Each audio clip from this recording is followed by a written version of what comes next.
एक बार की बात है, कानपुर शहर में दो दोस्त रहा करते थे। एक का नाम राम था और दूसरे का नाम श्याम था। राम बहुत निडर किस्म का लड़का था, पर श्याम उतना ही डरपोक किस्म का लड़का था। एक दिन राम ने मूवी देखने का प्लान बनाया। वो श्याम से पूछता है, अरे श्याम भाई, मूवी देखने चलेगा? थिएटर में एक बहुत डरावनी भूतिया मूवी लगी है। मैंने रात को 2 टिकट बुक करा दी है। रात की टिकट बुक करा ली, वो भी भूतिया मूवी की? अरे भाई, मैंने सुना है रात को भूतिया मूवी देखने के बाद भूत चिपट जाते हैं। राम उसकी बात सुनकर हंसने लगता है और उससे कहता है, अरे भाई, ऐसा कुछ नहीं होता, ये सब अंधविश्वास है। डर मत, मैं भी तो हूँगा तेरे साथ। श्याम अपने मन में सोचने लगता है, अगर मैंने इसे रात को मूवी जाने के लिए मना कर दिया तो ये मेरे दोस्तों में खिल्ली उड़ाएगा। श्याम मान जाता है और वो दोनों रात को मूवी देखने चले जाते हैं। मूवी खत्म होने पर वो दोनों थिएटर से बाहर निकलते हैं। जैसे ही वो रोड तक पहुंचते हैं, वो देखते हैं कि चारों तरफ सन्नाटा था और अंधेरी रात थी। वो दोनों ऑटो का इंतजार कर रहे थे। तभी श्याम राम से बोलता है, भाई, कितनी रात हो गई है, यहाँ तो कोई ऑटो भी आता हुआ दिखाई नहीं दे रहा है। हम लोग घर कैसे जाएंगे? चिंता मत कर श्याम, इंतजार करते हैं, क्या पता कोई ऑटो या टैक्सी वाला आ जाए। वो दोनों बहुत देर इंतजार करते रहे। थोड़ी देर बाद एक टैक्सी वाला वहाँ आता है। तभी राम उस टैक्सी वाले को आवाज देता है, अरे सुनो भाई, रुको। टैक्सी वाला फिर अपनी टैक्सी रोकता है और वो टैक्सी वाला एक भूत था। उसने आदमी का रूप बदल रखा था और उसकी आंखें लाल हो रखी थीं, जिसे देखकर श्याम डर जाता है और चुपके से राम के कान में बोलता है, अरे राम भाई, देखो इस ड्राइवर की आंखें कितनी डरावनी लग रही हैं। हम थोड़ी देर और इंतजार कर लेते हैं। थोड़ी देर में कोई और टैक्सी वाला या ऑटो वाला आ जाएगा, हम उसके साथ चले जाएंगे। पर राम उसकी बात नहीं मानता और वो टैक्सी ड्राइवर से पूछने लगता है, अरे भाई, राजेंद्र नगर चलोगे क्या? चलूंगा साहब, पर वो बहुत दूर है। मैं आपसे वहाँ जाने के ज्यादा पैसे लूंगा। ठीक है भाई, ले लेना। बस ये कहते ही वो दोनों टैक्सी में बैठ जाते हैं और वहाँ से निकल पड़ते हैं। कुछ दूर बाद टैक्सी वाला सुनसान रास्ते से अपनी टैक्सी मोड़ लेता है। श्याम ये देखकर घबरा जाता है और वो टैक्सी वाले से पूछता है, अरे अरे भाई, कहाँ ले जा रहे हो? घर की तरफ जाने वाला रास्ता तो पीछे रह गया। साहब, ये शॉर्टकट रास्ता है, यहाँ से हम जल्दी पहुँचेंगे।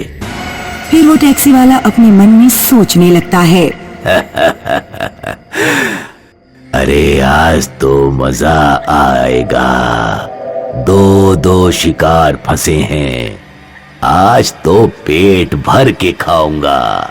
वो टैक्सी वाला थोड़ी दूर बाद अपनी टैक्सी अचानक से रोक लेता है। तभी राम टैक्सी वाले से पूछता है, अरे भाई, ऐसे सुनसान इलाके में तुमने टैक्सी क्यों रोक ली? लगता है साहब, गाड़ी पंचर हो गई है। लेकिन कोई नहीं साहब, 5 मिनट रुको, मैं गाड़ी की डिक्की में से दूसरा टायर निकाल कर लगा देता हूँ। बस जैसे ही टैक्सी वाला गाड़ी से बाहर निकलता है, वो अपना रूप बदल लेता है और एक डरावना भूत बन जाता है और जोर जोर से हंसते हुए बोलता है, अब तुम दोनों को मैं ऊपर जल्द ही पहुंचाऊंगा। बताओ किसे पहले खाऊं मैं? वो दोनों बहुत डर जाते हैं और गाड़ी से निकलकर भागने लगते हैं और भूत भी उनका पीछा करने लगता है। भूत उन्हें भागते हुए बोलता है, कहाँ तक भागोगे? यहाँ तुम्हें कोई नहीं बचा सकता मेरे हाथों से। तुम मेरे जाल में फंस चुके हो। कुछ दूर बाद उन्हें एक आदमी दिखता है। वो दोनों भागते भागते उसके पास पहुंचते हैं।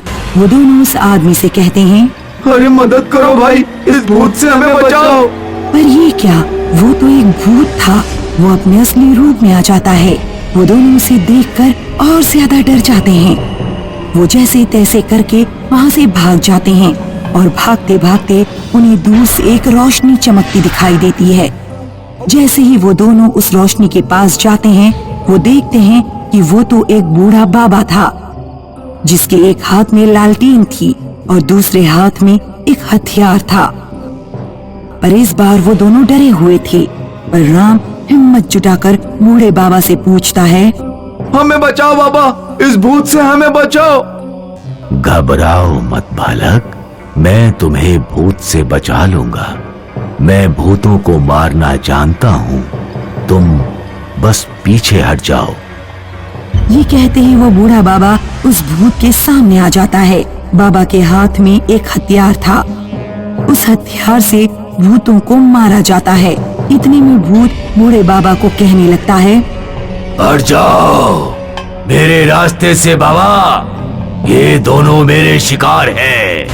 ये मेरे हाथ से आज मर के ही रहेंगे। बूढ़े बाबा भूत को जवाब देते हैं, इन्हें मारने से पहले तुझे मेरे साथ लड़ना होगा। बस फिर क्या, वो बूढ़े बाबा भूतों को मारना तो जानते ही थे। वो उस भूत को अपने हथियार से मार डालते हैं और वो भूत मर जाता है। ऐसे बूढ़े बाबा उन दोनों की जान बचा लेते हैं और जैसे ही सुबह होती है, वे उन दोनों को जंगल से बाहर निकालते हैं और दोनों अपने घर लौट जाते हैं। बात 1992 की है, जब दिसंबर की कड़ाके की ठंड में शरद अपनी बीवी राधिका के साथ एक फैमिली फंक्शन अटेंड करने के लिए जैसलमेर जा रहा था। बहुत ज्यादा कोहरा है, कुछ भी दिखाई नहीं दे रहा मुझे आगे। सारी खिड़कियां अच्छे से बंद कर लीजिए ना। हाँ कर दी है, मगर कोहरा आगे कांच पर जम रहा है। आगे किसी ढाबे पर गाड़ी रोककर साफ कर देंगे उसको और वहीं कहीं खाना भी खा लेंगे। शरद लगातार गाड़ी चलाता रहता है, मगर आगे कोसों तक उसको कोई ढाबा नहीं दिखाई देता। हे भगवान, कैसी सुनसान और लंबी रोड है, कोई ढाबा ही नहीं आ रहा। वो तो है, पता नहीं कैसा हाईवे बनाया है, सड़कों पर लाइट्स भी नहीं है। तुम अपने मोबाइल का जीपीएस ऑन करो ना, देखो यहाँ से पेट्रोल पंप कितनी दूरी पर है। अरे पूरा नेटवर्क ही नहीं आ रहा, जीपीएस कैसे ऑन करूं? और थोड़ी दूर और गाड़ी चलाने के बाद उनको मोड़ पर एक छोटा सा ढाबा दिखाई देता है। फाइनली ढाबा दिखा तो। थैंक गॉड, इतने बड़े हाईवे पर बस ये एक छोटा सा ढाबा। कोई बात नहीं, अब मिल गया ना, चलो कुछ खा पी लेते हैं। शरद और राधिका दोनों गाड़ी से उतर जाते हैं और ढाबे की तरफ आगे बढ़ते हैं। सुनो, इस ढाबे में तो कोई भी नहीं बैठा, कुछ अजीब नहीं लग रहा? तुम भी ना राधिका, इतनी तेज ठंड में कोई क्यों ट्रेवल करेगा हमारे जैसा? मगर अरे ज्यादा मत सोचो। साहब क्या लोगे? एक दाल तड़का और 4 चपाती, और हाँ जल्दी लेकर आना। ठीक है साहब, 15 मिनट में लाता हूँ। राधिका आसपास घूर घूर कर देख रही होती है। राधिका, मैं हूं ना तुम्हारे साथ, ज्यादा मत सोचो। मैं तो बस ये सोच रही थी कि ये नेशनल हाईवे होकर भी इतनी सुनसान क्यों है? ना प्रॉपर लाइट्स हैं, ना कोई फैसिलिटी। होता है ऐसा कई जगह, आगे शायद अच्छी रोड मिले, ज्यादा मत सोचो। तभी वेटर उनका खाना ले आता है। साहब आपका खाना। हाँ लगा दो।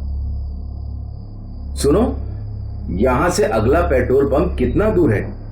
पेट्रोल पंप तो अगले 10 किलोमीटर पर ही है साहब, मगर आप इस रास्ते पर कहीं रुकना मत। रुकना मत मतलब? वो मतलब ऐसे ही कहा मैंने, कोहरे की रात है ना, इसलिए कहा मैंने। शरद और राधिका दोनों वेटर की बात से थोड़ा चौंक जाते हैं और एक दूसरे का मुंह ताकने लगते हैं। अब खाना खा लो और जल्दी चलो यहाँ से। ठीक है राधिका। साहब और भी कुछ लेंगे क्या खाने के बाद? चाय या छाछ? ठीक है, चाय ला देना, रात को जाकर गाड़ी चलानी है। खाना खाकर शरद सामने वाली खिड़की के कांच पोंछने लगता है और पेमेंट करने के बाद दोनों वहाँ से निकल जाते हैं। मगर राधिका के दिमाग में अब तक वेटर वाली बात घूमती रहती है। शरद, उसने ऐसा क्यों कहा कि रास्ते में कहीं रुकना मत? राधिका, अब तुम बहुत ज्यादा सोच रही हो। गाने लगा लो या फिर चुपचाप सो जाओ। दोनों थोड़ा आगे पहुंचते हैं कि उनको एक आदमी और औरत की परछाई लिफ्ट मांगती हुई दिखाई देती है। ये इतनी रात को हाईवे पर कौन लोग खड़े हैं? पता नहीं, मगर बहुत ही जरूरत में लग रहे हैं। गाड़ी मत रोकना शरद, मुझे डर लग रहा है। कैसी बातें कर रही हो राधिका तुम? वो लोग जरूरत में लग रहे हैं। राधिका शरद को गाड़ी रोकने से मना करती रहती है, मगर शरद उसकी बात नहीं मानता और गाड़ी उन दोनों के सामने रोक देता है। खिड़की के कांच को नीचे करके उनसे बात करता है। कौन है आप लोग और इतनी रात को यहाँ क्या कर रहे हो? जी, मेरा नाम विक्रम सिंह है और ये मेरी बीवी कनिका है। क्या आप हमें पास के गांव में छोड़ देंगे? शरद उन दोनों को गौर से देखता है। उसकी बीवी घूंघट में होती है। रहने तो शरद, मना कर दो। राधिका, कैसी बात कर रही हो? और इतनी रात को इमरजेंसी में ही खड़े होंगे ना? आप मेरी बात क्यों नहीं सुन रहे हो? मगर शरद राधिका की बात नहीं मानता। ठीक है, आप दोनों गाड़ी में बैठ जाइए, मैं आपको अगले गांव तक छोड़ दूंगा। दोनों गाड़ी के पीछे की सीट पर बैठ जाते हैं। राधिका बहुत ही घबराई हुई होती है और शरद उनसे बातचीत चालू कर देता है। वैसे आप लोग इतनी रात को यहाँ क्या कर रहे थे? आप सुबह भी जा सकते थे ना? नहीं, वो हमारी गाड़ी का एक्सीडेंट हो गया था, इसलिए हम यहीं खड़े रहे। अरे एक्सीडेंट? वो कब हुआ और कैसे हुआ? वो आगे एक मोड़ आएगा, उस मोड़ पर सामने से आते हुए एक ट्रक ने हमारी गाड़ी को टक्कर मार दी थी। अच्छा, तो फिर आप यहाँ कैसे आए? यहाँ तो कोई गाड़ी भी नहीं दिखाई दे रही। कितनी देर हुई एक्सीडेंट हुए? हाँ, वो गाड़ी को तो पुलिस ले गई ना। पुलिस ले गई? इतनी जल्दी कैसे? कितनी देर पहले हुआ था एक्सीडेंट? वो 10 साल पहले।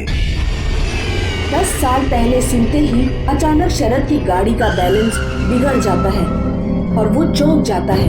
वो पीछे मुड़कर देखता है तो उसे 2 भूतिया चेहरे दिखाई देते हैं। राधिका भी चिल्लाने लगती है। मैंने कहा था ना, मत लिफ्ट दो। राधिका, घबराओ मत।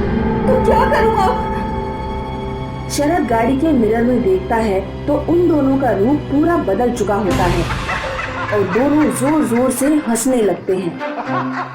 क्या चाहते हो हमसे? हमने तुम्हारा क्या बिगाड़ा? तभी आगे के मोड़ पर जब शरद गाड़ी के बाहर देखता है तो उसे खून से लथपथ विक्रम और कनिका दिखाई देते हैं। वो चिल्ला चिल्ला कर मदद मांग रहे होते हैं। कनिका पेट से होती है और अचानक वो खिड़की के पास आकर जोर जोर से हाथ मारने लगते हैं। छोड़ दो, पीछे हटो। कैसे पीछे हट जाऊं? उस दिन हमारी नई नई शादी हुई थी, मगर इतने बड़े हाईवे पर किसी ने हमारी मदद नहीं की। तो हमसे किस बात का बदला ले रहे हो? हाँ, हमने तो आपकी मदद की ना। तभी पीछे से कनिका राधिका की गर्दन पकड़ लेती है। चुप कर, तुम्हारे ही जैसा कोई बंदा हमारा एक्सीडेंट करके चला गया था और हमारी किसी ने मदद नहीं की थी। मेरी गर्दन छोड़ दो शरद, बचाओ मुझे। शरद बहुत तेज गाड़ी चलाने लगता है और आगे मोड़ आता है। शरद और राधिका खुद को बचाने की बहुत कोशिश करते हैं, मगर कनिका और विक्रम उनकी गर्दन पर वार करके उनको मारने लगते हैं। नहीं, मत मारो मुझे। बड़े दिनों बाद कोई फंसा है आज। मैं छोड़ूंगी नहीं तुझे। तेरे खून से मैं वापस अपने आप को जिंदा कर लूंगी। शरद और राधिका दोनों तड़प तड़प कर मर जाते हैं। थोड़े दिनों बाद एक और गाड़ी वहां से गुजर रही होती है और 2 परछाई उनसे लिफ्ट मांगती हैं और हम देखते हैं कि वो लिफ्ट मांगने वाली परछाई अब शरद और राधिका बन चुके होते हैं।